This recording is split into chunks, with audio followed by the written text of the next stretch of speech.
নমস্কার সকলকে। আমাদের যে সংস্কার কর্ম রয়েছে তার মধ্যে অনেকগুলি কর্ম রয়েছে। কোনো জায়গায় 10টি সংস্কার, কোনো জায়গায় বেদব্যাস ষোড়শ সংস্কারের কথা বলে গেছেন, ঋষি গৌতম 40টি সংস্কারের কথা বলে গেছেন। এরম প্রভূত সংস্কার রয়েছে। তার মধ্যেই আমরা একটি সংস্কারের নাম জানি, যার নাম সীমন্তোন্নয়ন। এই সীমন্তোন্নয়ন সংস্কারটি নিয়ে আলোচনা করব, কারণ আমাদের শাস্ত্রে বলছে কর্মবীজম সংস্কারম, অর্থাৎ কর্মবীজই হচ্ছে সংস্কার। তন্নিমিষ্টা সৃষ্টি, অর্থাৎ তাহার জন্যই সৃষ্টি। এটি পূর্বেও বলেছি। যাই হোক, অনেকেই এই সীমন্তোন্নয়ন প্রসঙ্গে জানেন না। অনেকেই বলে সংস্কারটি কীরূপে এই সংস্কারটি হয়, কারণ প্রায় লুপ্তর পথে এই সংস্কার। কিন্তু বিশেষভাবে দৃষ্টি রাখলে দেখা যায় এই সংস্কারটি হয়, কিন্তু অনেকে নাম জানে না বলে এই সংস্কারটি, এই যে সীমন্তোন্নয়ন, এই নামটি তারা বলতে পারে না, কারণ নামটি জানে না বলে। কারণ সীমন্তোন্নয়ন যে অনুষ্ঠানটা, তার আরেকটি নাম হচ্ছে সীমান্ত সংস্কার।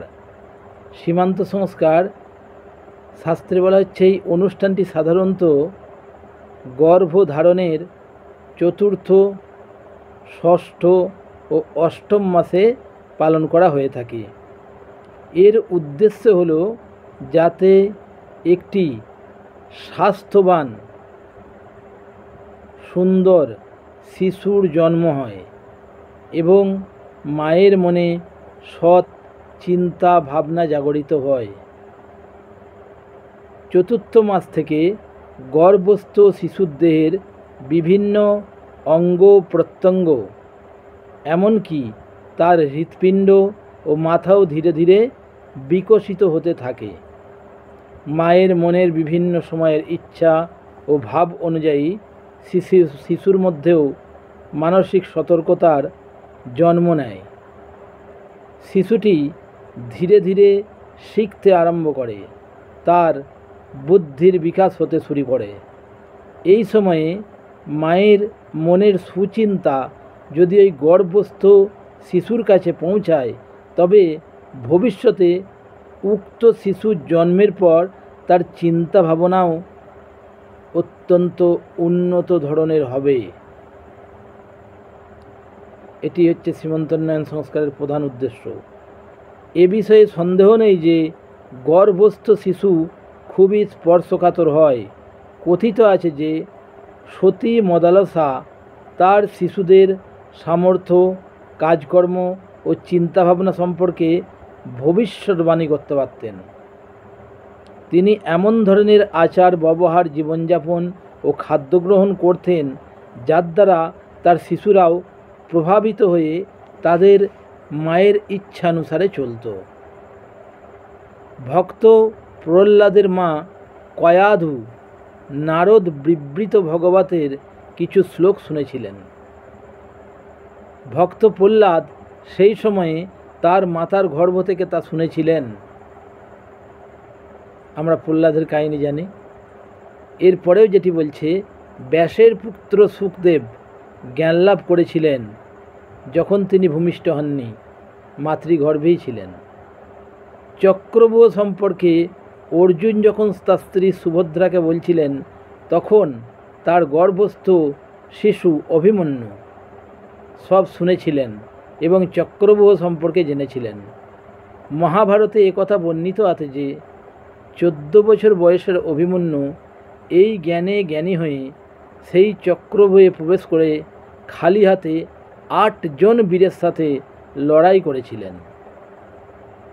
শাস্ত্রে বর্ণিত আছে যে গুলার গাছ ও গাছপালা গর্ভিণী নারীকে, তার স্বামীকে দ্বার উচ্চারিত মন্ত্র কীভাবে শুনেছিল। শাস্ত্রে বর্ণিত আছে যে গুলার গাছ ও গাছপালা গর্ভিণী নারীকে ও তার স্বামীর দ্বার কীভাবে উন্নত করেছিল। বলা হচ্ছে যে ওং ভুবিন্নয়ামি, ওং ভুব বৃণয়ামি, ওং স বৃণয়ামি। বলা হয়েছে যে উৎসব বা অনুষ্ঠান চলাকালীন এই মন্ত্রটি অবশ্যই উচ্চারণ করতে হবে। তার সঙ্গে আরও উক্ত মন্ত্র বলা হচ্ছে জেনাদিতে সীমানং নয়তি প্রজাপতির্মহর্তে সৌভগায় তেনামস্যই সীমানং নয়ামি প্রজামস্যই জড়ো দৃষ্টিং কৃণোমি।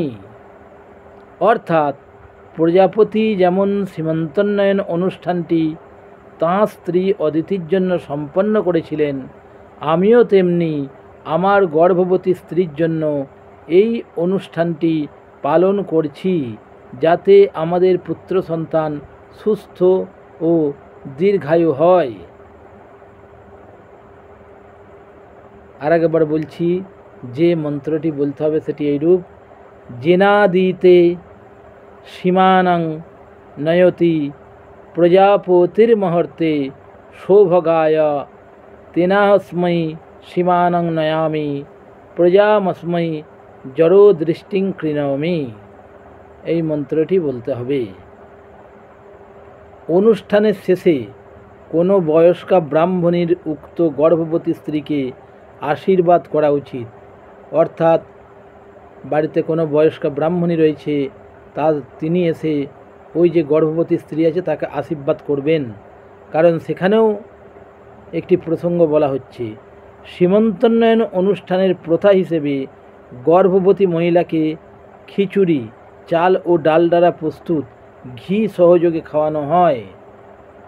গভীর গৃহ্যসূত্রের 279 অনুচ্ছেদে এ বিষয়ে বলা হয়েছে কিং পশ্যমি তুক্তা প্রজামিতি বাচয়েত তং সা স্বয়ং ভুঞ্জিত বীর সুজির্ব পত্নীতি ব্রাহ্মণ মঙ্গলাবাগ্ভি প্রাসীরণ।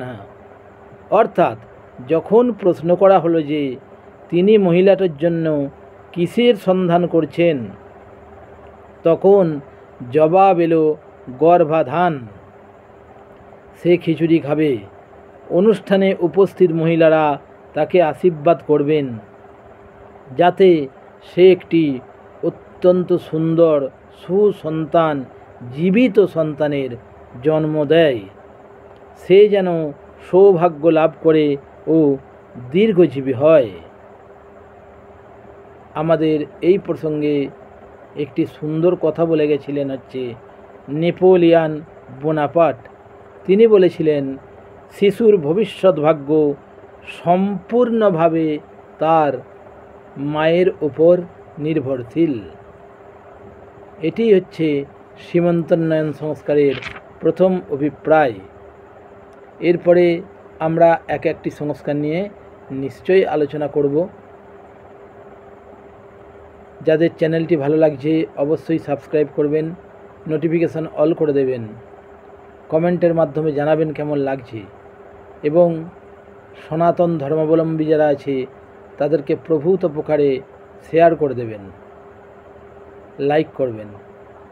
আর আগেই বলেছি আপনাদের অমূল্য মতামত অবশ্যই কমেন্টের মাধ্যমে জানাবেন। আজ এই পর্যন্তই। সকলকে পুনর্বার নমস্কার।